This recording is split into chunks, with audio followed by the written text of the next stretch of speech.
जय हिंद दोस्तों, स्वागत है आप सभी का यूपीएससी समाधान एंड रिसर्च प्लेटफॉर्म पर। आज के इस जीएस ग्रैंड सेशन में बहुत बहुत स्वागत है आप सभी का मेरे प्यारे व्यूअर्स। जो यूपीएससी के एस्पिरेंट हैं उनका भी, और जो यूपीएससी के एस्पिरेंट नहीं है फिर भी अपने ज्ञानवर्धन के लिए हमारा चैनल देख रहे हैं, आप सभी का बहुत बहुत स्वागत है। आज के इस जीएस ग्रैंड सेशन में हम टॉपिक लेकर के आए हैं कि भारत और बांग्लादेश में एक रेमला चक्रवाती तूफान प्रवेश कर चुका है और इसने अपने कहर ढाने की शुरुआत भी कर दी है। आइए इसकी पूरी स्थिति और परिस्थिति को समझते हैं अपने इस जीएस के ग्रैंड सेशन में। देखिए इसका नाम क्या है, चक्रवात रेमल। और चक्रवात रेमल जो है ये है कहाँ से और आया कहाँ से है, तो पूर्वी भारत एवं बांग्लादेश में यह प्रवेश कर चुका है, जिसमें 9 लोगों की मौत भी हो चुकी है। आगे हम इसको डिटेल से समझते हैं क्या है इसमें। देखिए ये बांग्लादेश के तटीय क्षेत्र जो है मोंगला बंदरगाह और पश्चिम बंगाल के सागर द्वीप समूह में 135 किलोमीटर प्रति घंटा की रफ्तार से आया।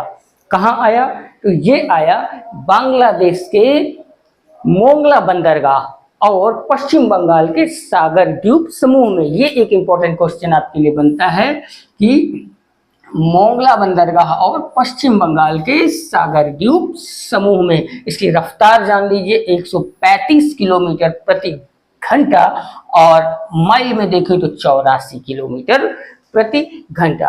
अब ये देखिए भारत में ये सोमवार को 9 बजे शाम को आया और ये करीब 5 घंटों तक रहा भारत में।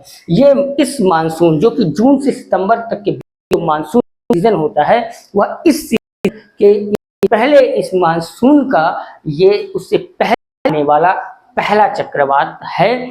और बांग्लादेश की 9 तटीय जिलों मोंगला बंदरगाह और चटगांव बंदरगाह से करीब 80,000 लोगों को सुरक्षित निकाला गया है। और इसके साथ ही भारत के जो सुंदरबन मैंग्रोव वाला एरिया है वहां से लगभग 1,50,000 लोगों का अंतर्देशीय निकाला किया गया।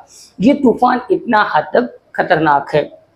इसके अलावा बांग्लादेश और भारत के द्वारा जो सुंदरबन डेल्टा में एक सुरक्षात्मक तटबंध बनाए गए हैं। सुरक्षात्मक तटबंध का मतलब ये कि एक ये दीवार होती है जो सुरक्षा के नजरिए से बनाई जाती है, वह तटबंध भी अब टूट गया है जो कि दोनों देश आपस में साझा कर रहे थे। इसके अलावा जो म्यांमार में रोहिंग्या लोग हैं वह भी असुरक्षित हैं। उनके असुरक्षित होने का कारण ये है कि जो उनके घर हैं वे फूस और बांस के बने हुए होते हैं, यानी कि वे कमजोर होते हैं, जिस वजह से वे भी काफी असुरक्षा में हैं। अब नासा की एक टीम ने जिसने सर्वे किया था उसने, और भारत का मौसम विभाग विज्ञान है उसने, इन दोनों ने ये बताया कि बढ़ते तापमान के कारण जो है भारत के बंगाल की खाड़ी में, ठीक है, बंगाल की खाड़ी में उत्तरी भाग में, जो बंगाल की खाड़ी का उत्तरी भाग है वहां पर अधिक चक्रवात आने की आशंका है। यानी कि भारत में जो बंगाल की खाड़ी है उस बंगाल की खाड़ी का जो उत्तरी भाग वाला हिस्सा है वहां पर बहुत अधिक चक्रवात आएंगे। चक्रवात आने की जो कारण है उस कारण को बताया गया है बढ़ता हुआ मौसम का तापमान। इसीलिए कहते हैं भैया फ्रिज को यूज करना बंद करो, एसी यूज करना बंद करो, पर्सनल गाड़ियों के बजाय आप पब्लिक ट्रांसपोर्ट को यूज करो, पोल्यूशन को सुधारो, अन्यथा वही होगा जो उत्तराखंड में आज के कुछ साल पहले हुआ था। मरे हुए लोगों तक को लोगों ने छोड़ा था, वो तक लूटे गए थे, जिंदा तो दूर की बात है। इसलिए इस प्राकृतिक आपदा को बचाने का प्रयास करिए। अब आगे इस चक्रवात से, यानी कि ये जो चक्रवात बंगाल की खाड़ी में उसके उत्तरी भाग में जो ये आने वाले हैं, इनसे नुकसान किनको किनको होगा, तो इससे जो नुकसान होगा, इससे नुकसान होगा भारत को, बांग्लादेश को, म्यांमार को। मतलब कि जो तटीय देश हैं उनको इससे बड़ी नुकसान होने की आशंका है। इसके अलावा जो भारत का आईएमडी है, यानी कि मौसम विज्ञान विभाग जो है भारत का, उसने ये बताया कि जो चक्रवात है ये मोंगला से करीब 40 किलोमीटर उत्तर पश्चिम में है और कोलकाता से करीब 90 किलोमीटर पूरब में है।